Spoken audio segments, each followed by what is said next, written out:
నేను నిన్న పొద్దున్నే కదా కనిగిరిపోయింది ఇందాక వచ్చిన మధ్యాహ్నం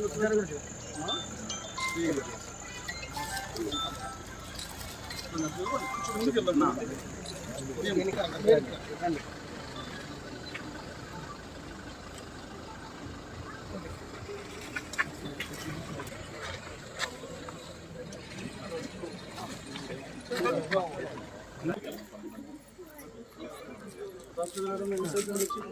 బాగున్నారు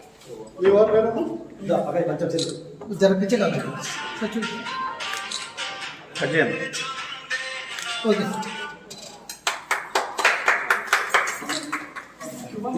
సార్ చూడండి ఓకే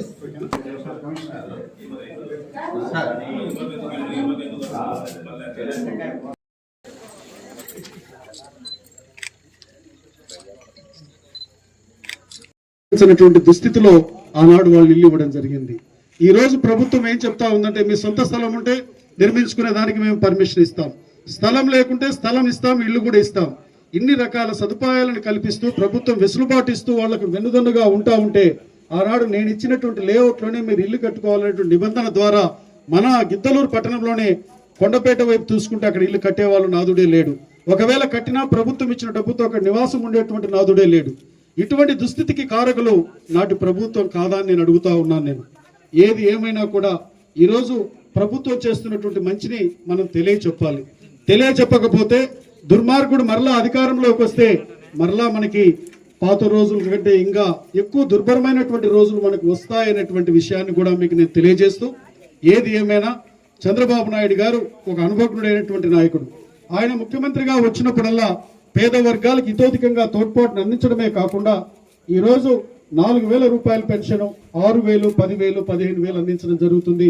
ఖచ్చితంగా 1వ తారీఖు నాడే దాదాపు 94-95% ఏదైతే పెన్షన్దారులు ఉంటారో వారికి పెన్షన్ పంపిణీ చేయడం కూడా జరుగుతుంది. రెండవ వైపు ఏదైతే ఇచ్చినటువంటి హామీ మేరకు 3 గ్యాస్ సిలిండర్లు సంవత్సరానికి అందిస్తానని చెప్పినటువంటి మాట మేరకు సంవత్సరానికి ఆ యొక్క కార్యక్రమాన్ని సక్సెస్ఫుల్ గా ఈరోజు శ్రీకారం చుట్టింది. ఆ యొక్క కార్యక్రమాన్ని ముందుకు తీసుకొని పోవడం కూడా జరుగుతూ ఉంది. ఈరోజు తల్లికి వందనం, ఎంతమంది పిల్లలుంటే అంతమందికి 15,000 ఇస్తామంటే చాలా వ్యంగ్యంగా మాట్లాడారు నాటి పాలకులు. మరి నేనేం జరుగుతా ఉంది, ఎంతమంది పిల్లలుంటే అంతమందికి వచ్చిందా రాలేదా అని అడుగుతున్నాను ఇక్కడ ఉన్నటువంటి అందరినీ తల్లుల్ని. బాబు కొంచెం బాబు, ఈ యొక్క తల్లికి వందనం కార్యక్రమం ద్వారా వారికి డబ్బులు వారి ఖాతాలో పడ్డాయా లేదా అని ఇక్కడ ఉన్నటువంటి తల్లులందరినీ కూడా నేను అడగడం జరుగుతూ ఉంది.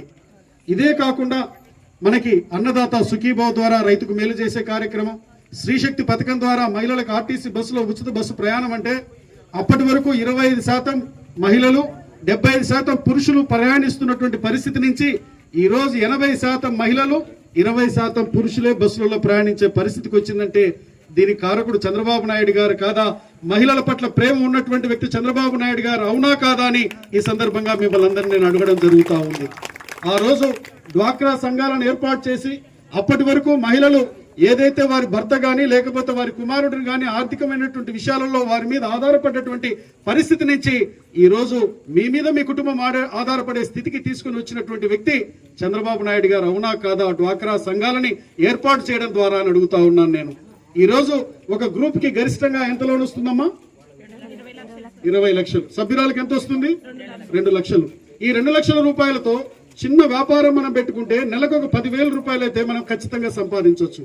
ఈ ఉపాధి ఒకవైపు మనం కల్పించేటువంటి పరిస్థితిని చేయడంతో పాటు ఎటువంటి కార్యక్రమాలు చేసుకుంటే మీకు ఆదాయాలు వస్తాయి కూడా ఇవి కూడా ప్రభుత్వమే సూచనలు కూడా ఇవ్వడం జరుగుతుంది.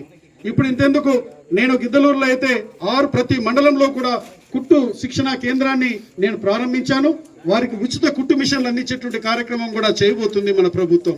అంటే మహిళలకి ఒక విద్యను నేర్పడంతో పాటు ఆ విద్య కావాల్సినటువంటి సామాగ్రిని కూడా ప్రభుత్వమే అందించడం ద్వారా వారి యొక్క ఉపాధిని వారే ముందుకు తీసుకొని పోయే పరిస్థితిని కల్పించేటువంటి ప్రభుత్వం నేటి ఎన్డీఏ కూటమి ప్రభుత్వం, ముఖ్యమంత్రి చంద్రబాబు నాయుడు గారు అని తెలియజేస్తూ నేను మీకు మరలా చెప్తా ఉన్నాను, పిల్లలకు ఉద్యోగాలు రావాలన్నా, మన భవిష్యత్తు బంగారు బాటగా ఉండాలన్నా, బీసీ ఎస్సీ ఎస్టీ మైనార్టీ కాపు వర్గాలు ఈ సమాజంలో ఉండే రైతులు గాని మహిళలు గాని యువత గాని వారికి ఉజ్వలమైన భవిష్యత్తు ఉండాలి అనంటే ఎన్డీఏ